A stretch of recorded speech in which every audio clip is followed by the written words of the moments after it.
Assalamualaikum warahmatullahi wabarakatuh. Kita lanjutkan kembali materi yang ketiga, yaitu aljabar boolean. Di sini ada dua pokok bahasan.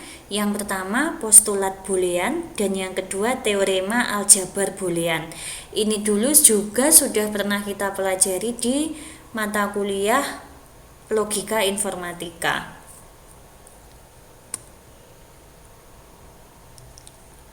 Kita mulai. Yang pertama adalah postulat boolean. Postulat itu artinya asumsi-asumsi atau hipotesis. Postulat boolean ini ada 10 yang nilainya diturunkan dari fungsi n, fungsi OR dan fungsi NOT.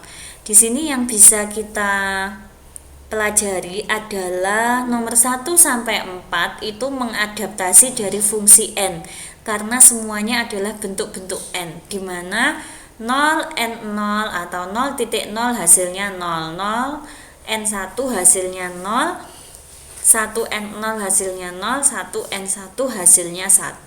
Kemudian untuk nomor 5 sampai 8 ini mengadaptasi dari fungsi OR ya. Jadi 0 tambah 0 hasilnya 0, 0 tambah 1 hasilnya 1, 1 tambah 0 hasilnya 1, dan 1 tambah 1 hasilnya 1. Dan yang ke 9 dan 10 ini diturunkan dari fungsi NOT, yaitu negasi dari 0 adalah 1 dan negasi dari 1 adalah 0. Ini 10 postulat boolean.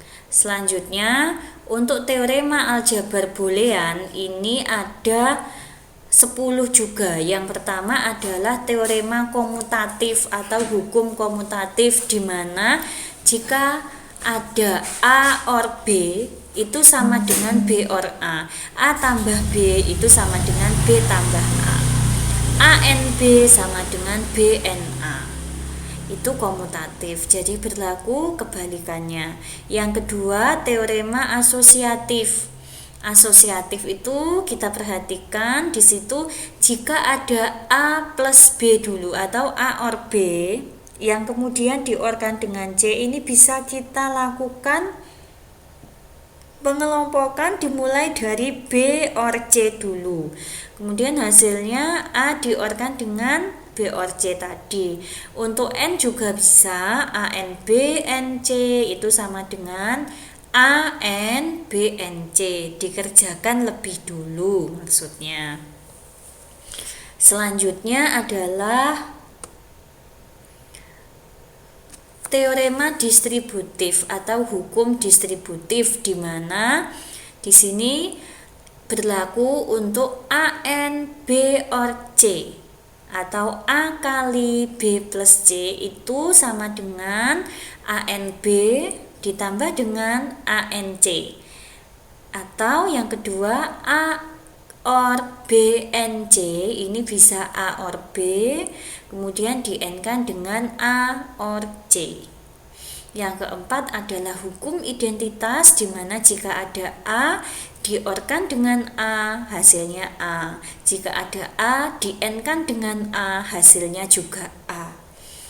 Yang kelima adalah teorema negasi. Teorema negasi di sini, jika ada negasi A yang dinegasikan lagi, maka akan kembali ke bentuk awal, yaitu A.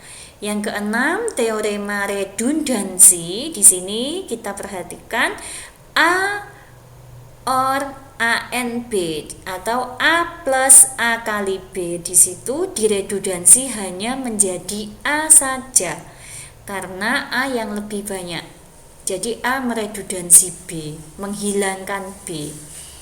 Selanjutnya A N A OR B, di situ hasilnya juga A karena A meredundansi B lagi. Di sini yang harus kita pahami adalah tanda. Tandanya kalau A OR berarti dengan ANB. Kalau A di N kan berarti yang operasi satunya adalah A OR B. Begitu ya. Teorema yang ke-7 ini, kalau ada 0 ditambah dengan A atau diorkan dengan A, hasilnya A. Kalau ada 0, di-N-kan dengan A, hasilnya 0. Kalau ada 1, diorkan dengan A, hasilnya 1. Kalau ada 1, di-N-kan dengan A, hasilnya A. Itu teorema yang ketujuh.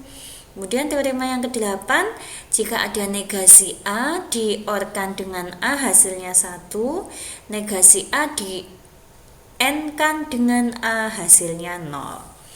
Kemudian teorema yang ke-9, ini pengembangan dari redundansi tadi.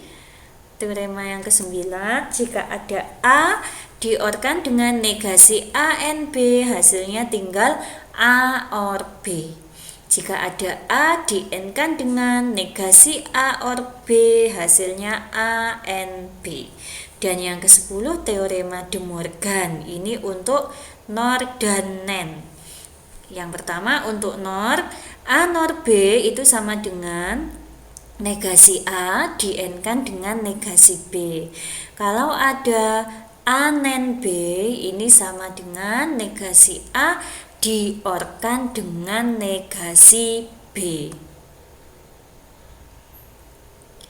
Kemudian untuk pembuktian teorema ini bisa kita gunakan dua cara. Yang pertama dengan membuat tabel kebenaran, dan yang kedua dengan mengubah bentuk berdasarkan teorema Boolean. Untuk membuktikan dengan tabel kebenaran, maka kita membuat tabelnya. Di sini kita perlu ketahui bahwa jenis inputannya ada 2, maka akan ada 2 pangkat 2 atau 4 variasi baris. Selanjutnya, kalau membuktikan dengan teorema, maka kita bisa menggunakan teorema Boolean yang 1 sampai 10 tadi untuk mengubah bentuk ini. Bisa dicocokkan sendiri ya. Silahkan untuk contoh soal aplikasi aljabar Boolean ini kita gunakan teorema Boolean, bukan dengan tabel kebenaran. Sampean baca. Kemudian untuk latihan soal di sini, yang soal pertama kita diminta menyederhanakan ekspresi logika, kemudian menggambarkan rangkaiannya. Kalau yang kedua ini hanya untuk mengecek apakah ekuivalen atau tidak bentuk di sebelah kiri dan kanan. Saya akhiri dulu sampai di sini. Jika ada yang ingin bertanya, bisa bertanya melalui WA Group atau di Edmodo. Sekian, wassalamualaikum warahmatullahi wabarakatuh.